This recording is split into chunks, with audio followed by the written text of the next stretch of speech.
Hello, and a warm welcome to Geniuspire, the podcast where we decode life and help you design your future. My name is Muloongo, and I'm here to empower 13 to 30-year-olds to take better control of their lives. Now, parents, relax. Taking control does not mean becoming a brat with a blatant disregard for authority. It means becoming more conscious of how you show up at whatever stage in your life. You won't always control your circumstances, but you can start controlling your mindset, your habits, and your choices step by step. Let me start by telling you who I am and what inspired me to start Geniuspire.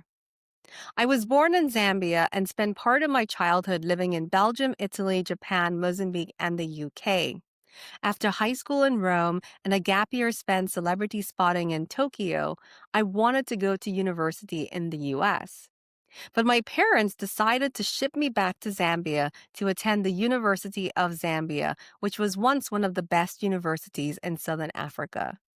In my generation, when your parents said jump, you said how high, so I returned home under duress. To my complete surprise, I ended up having an absolute blast in my first year. I made lifelong friends and we partied like it was already 1999. Wednesdays were ladies' night, which meant we didn't pay to enter the club, and we'll be out clubbing until 6 a.m., sleep for 90 minutes, and make it on time to an 8 a.m. class. In the end, that class was shifted to a later time because it didn't work for the students and the professor. And we also partied on the weekend. At the end of the first year, only 22 people out of almost 200 were selected to major in economics. I was shocked to find my name in the bottom half of the rank list of 22. Now, growing up, I was that kid who came first, second, or third. I didn't do bottom of the list. One thing I should explain is that the University of Zambia, commonly known as UNZA, was ground zero for political protests.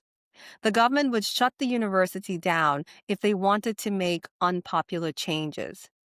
So at the start of my second year, UNZA was closed when the government wanted to change the constitution to allow the president to run for a third term. We ended up being out of university for 9 whole months. My parents were back in Zambia, and the end of the diplomatic gravy train meant that they could no longer afford to send me to university abroad, nor did they help me find a job. I did not have a plan B. I truly felt as though my life was over and I was only 19 years old. That's when it dawned on me that when life deviates from the standard path, you will sometimes find yourself standing in the rain alone. I should also point out that some of my peers were thrilled to be out of university for an extended period. They partied harder, slept till noon, and indulged in the art of doing nothing. That didn't work for me. I am a work hard, play hard person. I also believe that, like plants, if you are not learning and growing, then you will wither away. This is a reminder that we all react differently to situations. Charles Darwin's theory of natural selection stated that it is the most adaptable to change that will survive. You see this theory playing out in everyday scenarios. After 2 months of mopping around the house, I realized that if I did not take control of my own life, then nothing would change. A classmate was interning at an NGO 5 minutes walk from my parents' house, and they needed more interns. I signed up even though it was unpaid work. My academic path was blocked, but I could still pivot in a different direction. I worked for the NGO that year and during my breaks for the rest of my time at university, and I started getting paid. So when I graduated, I had 18 months of work experience, which compensated for all the lost time on the academic front. That major setback helped me to reset my priorities. When UNZA reopened for my delayed second year, I had a clear purpose and was laser focused. I was determined to win the Bank of Zambia scholarship, which was awarded to the top 2 students in economics in the second year. I achieved that and eventually graduated at the top of my class. After UNZA, I won the Rhodes Scholarship and went to read philosophy, politics, and economics at the University of Oxford. After Oxford, I worked for leading firms in oil and gas, management consulting, and corporate banking, and lived in London, Singapore, Dubai, Johannesburg, and my hometown, Lusaka. Throughout my career, I developed a passion for talent and contemplated moving into the people function. I stayed on the finance track and devoted much of my spare time to my passion. I developed and managed mentoring programs at work and for external organizations. I wrote my first book, The Millennial's Guide to Work, in 2018 to share my life lessons with young graduates navigating the workplace. And since 2019, I have managed Rhodes Scholarship selection for 2 constituencies and supported others. In 2021, I made the difficult decision to quit corporate banking to pursue my passion for talent full time. I took a 6-figure pay cut and gave up my beautiful life in Singapore because I wanted to change lives. I spent the next 3 years working as the director of selection for a new global scholarship program for teenagers, which selected 100 winners every year. So when people ask who I am, I tell them that I am a proudly African global citizen who is passionate about identifying and nurturing young talent. Geniuspire is my way of continuing to support young people because the attitudes, decisions, habits, people you surround yourself with, and the work ethic that you develop between the ages of 13 and 30 will lay the foundation for your future. So, this is what you can expect from the series. The first 5 episodes will be about the basics. We'll talk about understanding yourself, what drives you, how the world sees you, who influences you, and knowing the difference between ambition and delulu. Then we'll get more practical. I've coined a concept called signaling and signposting, which is about the things you are doing and what they tell the world about you. We'll look at how to identify and seize opportunities at high school, university, and the work level, how to network, and polishing up your CV and interviewing tips. And then we'll do roadmaps. You need to understand that the decisions that you make in high school will have an impact on university and on your job prospects. For example, one of my first mentees did very well in her GCSEs, and then when choosing her A-level subjects, she followed her friends down the science route, even though she was more passionate about finance. Her A-level results were abysmal, and she ended up at a Tier 3 university in the UK, studying what she always wanted to do, which was accounting and finance. She later graduated with a distinction. However, her university was not on the graduate job circuit, so she had to find a basic job that paid much less and work her way up slowly. The bottom line is, I want you to know that you have the power to shape your life regardless of your circumstances. You will always have moves to play. So think of life as a game of chess. Now that we've got that out of the way, let's kick off the series with one of the most powerful questions you will ever face. Who are you? Who are you sounds like a simple question, but I can assure you it is not. It is a question you will be constantly asked for the rest of your life. And sometimes people will be thinking it as they try to make a first impression of you based off your name, your accent, your physical appearance, your clothing, your body language, the school or university you attend, your job title, and your social status. So, why is this question asked so often? Because the world is trying to put you in a mental box. People want to know if you have couple of things. Number one, if you have anything in common, because affiliation builds trust and removes any suspicion. Number two, if you are relevant, is there any benefit in knowing you? And number three, if you are important, because this is determined by your social status and your connections. So, how do you answer the question? It depends on who's asking and the context. So, if you're meeting someone in a social setting and the person has the potential to become a friend, then by all means be yourself and tell them who you really are. Focus on your personality and your interests. If you're in a formal setting, say at school or work and around grown-ups, then you need to be more guarded and present yourself in a positive light.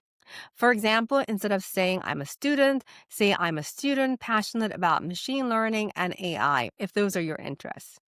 Instead of saying I'm unemployed and I spend all day on TikTok, say I'm building skills in marketing and content creation. Instead of saying I don't know what I want to do with my life, say I'm figuring it out and exploring music and tech. Why does this matter? Because the way you answer the question, who are you, shapes how people treat you and signals what you value. And ultimately, these conversations will either open or close doors to you. The best answers come from knowing yourself, not from copying what you think the world wants to hear. The reality is that people judge us based on how we present ourselves. So here's a simple tool you can use to help you manage how the outside world sees you. The framework is called Mirror Mask Map. The mirror reflects your true self. It is the person that you see when you are alone with yourself. It is raw and unfiltered, so you know your own strengths, your fears, and your dreams. This is the side of yourself that you may choose to share with your inner circle. Now, people wear masks for safety, acceptance, and survival. I never appreciated the importance of having a mask until I was in my 40s. That's a long time to not get something that is vital to your personal success. Everyone who knows me will tell you that I am open, honest, and speak my mind without fear. I remember when I was interning at that NGO and we hired a catering company for an event. The food was not great, and the team agreed to share the feedback with the vendor. When it came time to deliver the news, everyone was quiet, so I spoke up. The vendor was naturally upset, and one of my colleagues turned on me and contradicted everything I had said, which were the agreed talking points. And that pattern has repeated itself my whole life. Why? Because I never thought I needed a mask. I only realized much later that being too open and too honest can make you vulnerable to being used, to being attacked, to being misunderstood, and worst of all, career wise, to being overlooked for promotions, because it is not the norm. So I want to help you find a mask that protects you without losing who you really are. This is especially relevant for a generation that posts everything about themselves online. So, as you are developing your mask, ask yourself, what do you show the world? What roles do you play to survive? Who are you at home, at school, or at work? Which masks feel safe? Which ones feel fake? And you will ultimately find the one that works for you. Finally, we have the map, which looks at where you're going in life. There is nothing more frustrating than meeting young people with potential who do not have a plan. Where are you going? Who do you want to become? What values do you want to live by? What will success feel like and not just look like? This framework is not about judgment, it's about creating self awareness. It brings together three elements: a mirror that reflects, a mask that protects, and a map that guides. So that's the lesson for today. Now, before you go, I have one more thing to share. So every week, I'm going to share a book or a movie that is relevant to the topic that we discussed. Today, I want to recommend the book that changed my life, and it's called Workplace Poker. Are you playing the game or just getting played? So on page 86 of the book, it says, accepting personal responsibility means a complete rejection of blame.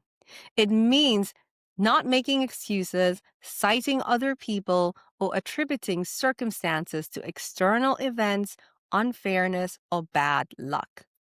Personal responsibility means accepting that you and only you are in charge of your own destiny. And if you're thinking this book is only for adults who are at work, page 127 has a chapter called Velcro Butterflies and Teflon Rhinos, which starts by talking about how teenagers at a school reacted when they received an anonymous Facebook message that said, "You're stupid and nobody likes you." The kid who was the butterfly went into meltdown and ended up in therapy, whilst the rhinos are the kids who either deleted and ignored the message or responded with their own jokes. It took a while before the whole school realized that everyone got the same message. It was meant to be a harmless prank and nothing personal, and yet people took to it differently. This book is about building a thick skin because you're going to need it. I'll put a link in the episode text.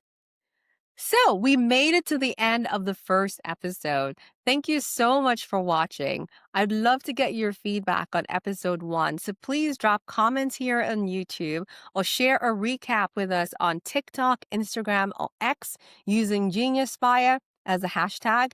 And our handles are Geniuspire on TikTok and X, and at Geniuspire1330 on Instagram. Or you can email us at hello@geniuspire.com, and I'll try to read some of the comments on the next episode. So, the next episode, we're talking about values. So, values are the principles that guide your decisions and shape your priorities and your goals. They will also set the foundation for all the work that we'll be doing. So, in the meantime, hit the subscribe button on this channel so that you can be notified when the next episode drops. And please share this with someone you think will need it. So, until the next time, thank you very much and take care. Bye.